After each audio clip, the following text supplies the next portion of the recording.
we were very deliberate about interference. Oh, yes.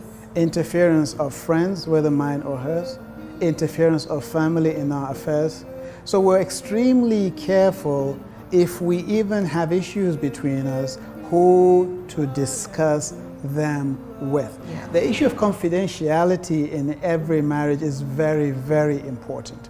You don't go talking to anybody about your problems because you don't know, especially if you don't have confidence in that person. You have to be very deliberate and specific. Who do you go to? How much will they hold that discussion in confidence and really think about your problem and give you honest advice?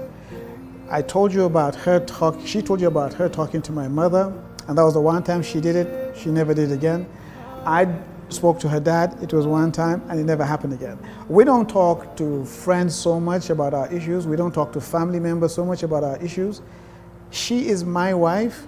With all due respect to my family, she's not married to my family. She's married to me. Come Judgment Day, it's not my family that will be held accountable on how I manage my life, on my marriage, and my children as a husband and as a father. I will be the one Allah will hold accountable, not my mother, not my father, not my brothers, not my sisters, not my aunts, not my uncles. So I've drawn the line. I've said, don't cross this line. You have an issue with my wife, you talk to me. You don't go to my wife. You don't dictate to my wife.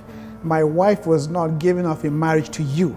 She was given off in marriage to me. The moment you open that door and you let anybody come in when they want, how they want, you are asking for trouble because they will interfere. They can very likely mess up your marriage. So remember that. When that woman was given to you, they didn't say to your family.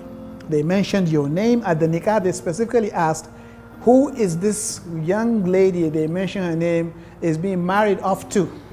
You know, and I'll pass it on to you. Absolutely. I think that is such a common thing that comes up where you hear interference. You hear a lady gets married and she's so miserable due to the fact that his family gets involved, or the husband is so miserable because her mother tells her what to do and how to relate with her spouse. And so there needs to be that border. There needs to be this wall and boundaries, clear boundaries, so that people do not interfere in the marriage.